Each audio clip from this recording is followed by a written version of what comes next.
নমস্কার, সবাই কেমন আছেন? রিতার লাইফস্টাইলে সবাইকে স্বাগত জানাই আবার একটা নতুন ভিডিওতে। আজ হলো বৃহস্পতিবার। আজ ছেলের পরীক্ষা শুরু, তাই সকালবেলাটা খুব ব্যস্ততার মধ্যে কাটবে।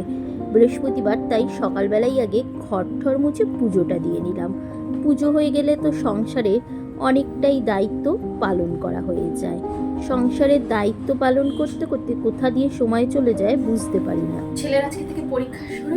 সবার আগে বলি গুড মর্নিং বন্ধুরা। আজ হলো বৃহস্পতিবার, আজকে ছেলের পরীক্ষা শুরু। সকালবেলায় আগে পুজো দিয়ে আসলাম, বড় অফিস চলে গেছে। সকালবেলা সব কাজকর্ম করে ঘর মুছে আগে পুজো দিয়ে আসলাম। ভীষণ তাড়াহুড়ো, তাই কোনো ভিডিও করা হয়নি। এখন বাজে 9:30। এখন ছেলেকে খেতে দেবো, আর আমি এই চিয়া সিডটা খেয়ে চলে যাব আগে স্কুলে দিতে। স্কুল দিয়ে এসে সব কাজকর্ম, এখন খুব তাড়াহুড়ো থাকবে, সব কিছু ভিডিও করতে পারবো না। তোমরা কিন্তু অবশ্যই আমার সাথে থেকো আর আমার পাশে থেকো। চলুন আগে ওকে খেতে দিয়ে দিই, কারণ ও বলছে আমাকে আগে খেতে দাও, আমি খেতে সময় লাগবে, তারপরে তুমি যা করার করো। ভাত করাই ছিল, কারণ সকালবেলা বরকে অফিসে ভাত করে দিয়েছি। সেই ভাতটা আমি বেশি করেই করি, যাতে ও স্কুল যাওয়ার সময় হয়ে যায়। এই দেখুন, ভাত তো তাকে মেখে দিতে হবে। আর কাল রাত্রে একটু চিলি পনির করেছিলাম, সেটাই খানিকটা আমি রেখে দিয়েছিলাম। রাতে কোনো খাবার করলে আমি সকালে যদি ও স্কুল যায় একটু বেশি করেই করি, সেটা যাতে ওর সকালবেলা হয়ে যায়। ওকে সেটা গরম করে দিয়ে দিলাম, ভাতটা মেখে দিয়েছি, ও খেয়ে নিল। আমি এই ফাঁকেই চিয়া সিডটা খেয়ে নিলাম, কারণ এখন সকালবেলা তো কিছু খাবো না, আগে চিয়া সিডটা খেয়ে নিলাম। খেয়ে দিয়ে ওকে আগে স্কুলে দিয়ে আসবো, কারণ আজকের পরীক্ষার প্রথম দিন, যদি দেরি হয়ে যায় তাহলে মুশকিল হতে পারে। সেই জন্য এই দেখুন স্কুলে চলে এসলাম।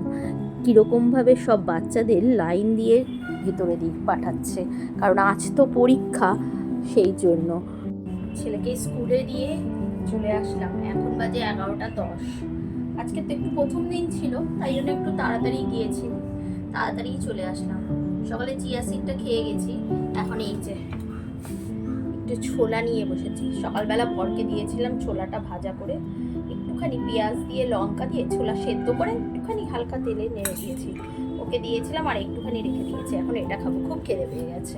আর এখন এই যে এত জামা কাপড় আছে, এগুলো এখন গোছাবো, তারপরে গিয়ে রান্না করবো। আবার 2:10-এর মধ্যে বেরোতেই হবে।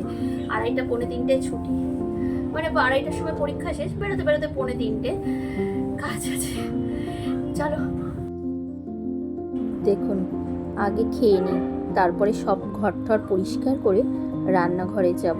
খুব তাড়াহুড়ো এখন, তাই জন্য তাড়াতাড়ি করে খাচ্ছি, আবার নিজে খেয়ে তারপরে যাব। খুব তাড়াহুড়ো আছে, এখন আর ভিডিও করব না। এই দেখুন কি রান্না করেছি সেটাই শুধু দেখাবো আপনাদের। এই যে রুই মাছ ছিল, শিম পেঁয়াজকলি আলু দিয়ে পাতলা করে একটু ঝোল করেছি, এটা আমি খাবো। আর রাতে এসে বর খাবে বলে ওর জন্য এই যে তেলাপিয়া মাছের ঝোল রান্না করেছি। আর ছেলের জন্য করেছি মুসুর ডাল বেটেছিলাম, সেখান থেকে ওর জন্য একটু বড়া করেছি, আর সোয়াবিন আলুর তরকারি। স্কুল থেকে এসে তাড়াতাড়ি করে ভাত খাবে, সেই জন্য।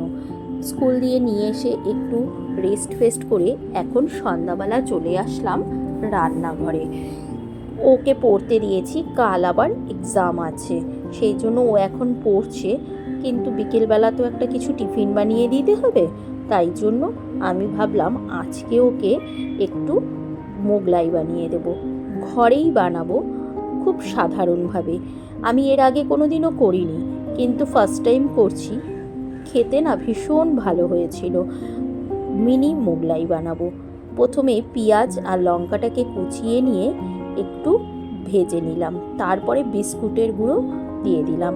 বিস্কুটের গুঁড়োটাও আমি বাড়িতেই করেছি। ঘরে অনেক বিস্কুটের ছোট ছোট টুকরো ছিল, সেগুলোকেই মিক্সারে একটু ঘুরিয়ে নিলাম।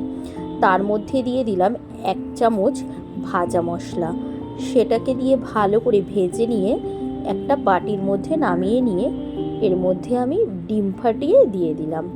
যতগুলো মোগলাই করব সেই পরিমাণ আন্দাজ করে ডিম দিলেই হয়ে যাবে। তারপর ডিমের সাথে ওই বিস্কুটের গুঁড়ো আর মশলাটাকে ভালো করে মাখিয়ে নিয়ে 2 মিনিট রেখে দিলাম, আর অল্প একটু নুনও দিয়েছিলাম। এবার ময়দাটা আমি সকালেই মেখে রেখেছিলাম, সকালে বলতে ওই দুপুরবেলা কাজের মধ্যেই ফাঁকার সময়ে একটু মেখে দিয়েছিলাম। ময়দার মধ্যে দিয়েছিলাম একটুখানি চিনি, একটুখানি নুন আর একটুখানি তেল দিয়ে ভালো করে মেখে ঢাকা দিয়ে রেখে দিয়েছিলাম। এইবার ওই মশলাটাই রুটির মধ্যে দিয়ে দিলাম। ওই যে ব্যাটারটা যে বানালাম, মশলা ডিম সব দিয়ে রুটির মধ্যে দিয়ে দুপাশ আটকে দিলাম, দিয়ে একটু চেপে চেপে দিচ্ছি। দেখতে কিন্তু বেশ দারুণ হয়েছিল। তারপরে আবার ওগুলোকে তেলে ভেজে নেব। ওদিকে কিন্তু তেলটা আমি গরমে বসিয়ে দিয়েছি। এখানটা আগে এগুলোকে বানিয়ে নিই, তারপরে ভাজবো। ও পড়ছে, ওকে যদি সন্ধ্যাবেলা কিছু খেতে দিই তাহলে ওরও মনটা ভালো হয়ে যাবে, আর বড় অফিস থেকে এসে কিছু টিফিন দিতে হবে। তাই ভাবলাম বাড়ি আছি যখন কিছু একটা বানাই। এই যে ছুটির দিনগুলোতে যখন বাড়ি থাকা হয় তখন একটু টিফিন বানানো হয়, না হলে প্রত্যেক দিন সন্ধ্যাবেলায় তো ছেলেকে পড়তে নিয়ে বেরোই, সেরকমভাবে বাড়ির টিফিন আমার বানানো হয় না। এখন বিকেলের দিকটা বাড়িতেই থাকছি বলে কিছু টিফিন বানাচ্ছি। এই দেখুন তেলও গরম হয়ে গেছে, আমি দিয়ে দিলাম মোগলাইগুলো।